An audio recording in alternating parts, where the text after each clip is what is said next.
નમસ્કાર મિત્રો, તાજા અને ખૂબ જ અગત્યના સૌથી મોટા રાજકારણ સમાચાર. હવે અહીં સમગ્ર રાજ્યમાં બંધનું એલાન.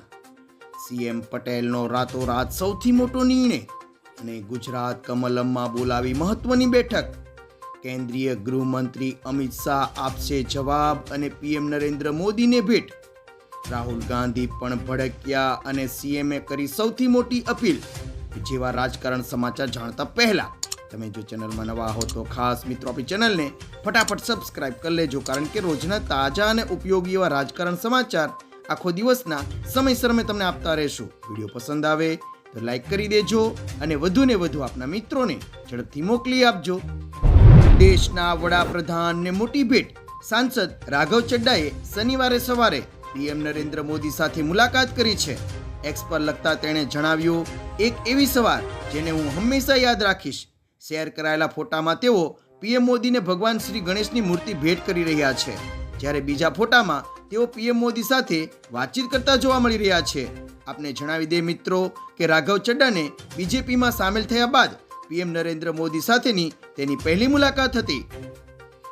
આગળના મહત્વના રાજકારણ સમાચાર. અને અમિત શાહ આવશે, બસ તમે ભાગતા નહીં. જંતર મંતર પ્રદર્શન પર કરી રહેલા રાહુલ ગાંધીએ પ્રેસ કોન્ફરન્સ યોજી અને પ્રહારો કર્યા હતા. તેણે સવાલ ઉઠાવ્યો છે કે ગોળીબાર કે લાઠીચાર્જનો આદેશ કોણે આપ્યો અને તેની જવાબદારી નક્કી થવી જોઈએ. રાહુલ ગાંધીએ વડાપ્રધાન પાસે માફીની માંગણી કરી હતી, તો બીજી તરફ જેપી નડ્ડાએ પલટવાર કરતા કહ્યું કે કેન્દ્રીય ગૃહમંત્રી અમિત શાહ તમામ સવાલોના જવાબ આપવા તૈયાર છે, બસ તમે ચર્ચાથી હવે ભાગતા નહીં. વધુમાં પ્રાપ્ત થતા મહત્વના સમાચાર પર એક નજર કરીએ મિત્રો, તો લાઠીચાર્જ પર અમિત શાહ આપશે જવાબ. દિલ્હીના જંતર મંતર પર પ્રદર્શનકારી વિદ્યાર્થીઓ પર થયેલા પોલીસ લાઠીચાર્જ અંગે કેન્દ્રીય ગૃહમંત્રી અમિત શાહ સંસદમાં જવાબ આપશે. સંસદીય કાર્યવાહી કિરણ રિજ્જુએ આ માહિતી આપતા વિપક્ષને હંગામો ન કરવા માટેની અપીલ કરી છે. દિલ્હીમાં 20મી જુલાઈએ માર્ચ દરમિયાન વિદ્યાર્થીઓ પર લાઠીચાર્જ થયો હતો અને 13 ઓગસ્ટે સંસદ સત્ર પૂર્ણ થઈ રહ્યું છે. તેથી આ મુદ્દે ગૃહમાં ભારે હોબાળો થવાની શક્યતા સેવાઈ રહી છે. વધુમાં પ્રાપ્ત થતા મહત્વના રાજકારણ સમાચાર. અને અનંત પટેલનો હુંકાર. વાંસદામાં 9 ઓગસ્ટે વિશ્વ આદિવાસી દિવસની ઉજવણી દરમિયાન એમએલએ અનંત પટેલે સરકારને ચેતવણી આપી છે કે આદિવાસી ક્ષેત્રમાં પ્રોજેક્ટ, ડેમ કે અભયારણ્ય બનાવવાનો પ્રયાસ થશે તો સમગ્ર સમાજ ઉગ્ર આંદોલન કરશે. પરંપરાગત વાંધા સાથે ભવ્ય રેલી નીકળી, જેમાં અનંત પટેલ પણ ઝૂમ્યા હતા. રેલીમાં ચેતર વસાવાના સમર્થન અને મણિપુર હિંસા વિરોધમાં બેનરો પણ લહેરાયા હતા. તેણે ચેતર વસાવાની તાત્કાલિક મુક્તિ માટેની માંગણી પણ કરી છે. કોંગ્રેસના દિગ્ગજ નેતા રાહુલ ગાંધી વિદ્યાર્થીના લાઠીચાર્જ પર ભડક્યા. રાંચીમાં જેપીએસસી પેપર લીકની સીબીઆઈ તપાસની માંગ સાથે વિરોધ કરી રહ્યા વિદ્યાર્થીઓ વચ્ચે પોલીસ લાઠીચાર્જને કોંગ્રેસના નેતા રાહુલ ગાંધીએ ખોટો ગણાવ્યો છે. બેરિકેડ તોડીને વિધાનસભાના ગેટ નંબર 1નો ઘેરાવો કરનાર વિદ્યાર્થીઓ પર પોલીસે ટીયર ગેસ છોડ્યા હતા.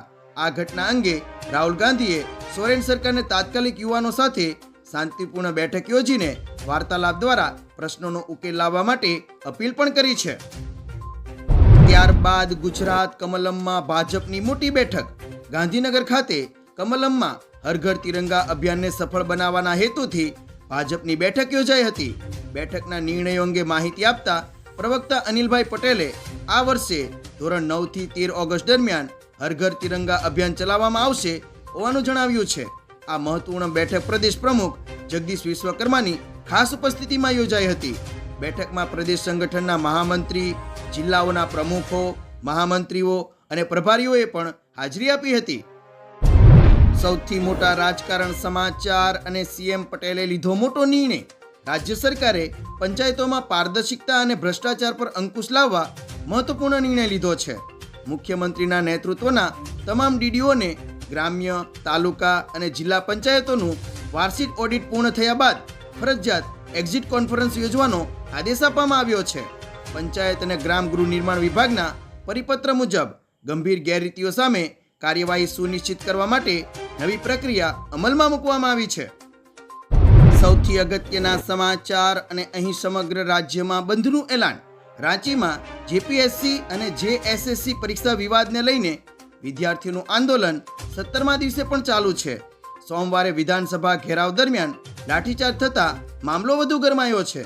વિદ્યાર્થીઓ પર કાર્યવાહીના વિરોધ બાબતે ભાજપે 11 ઓગસ્ટે ઝારખંડ બંધનું એલાન આપ્યું છે. મુખ્યમંત્રી હેમંત સોરેને વિદ્યાર્થીઓને શાંતિ જાળવવાની અપીલ કરી છે. તેમની માંગણીઓ પર સરકાર ગંભીરતાથી કામ કરશે તેની સીએમએ ખાતરી પણ આપી છે.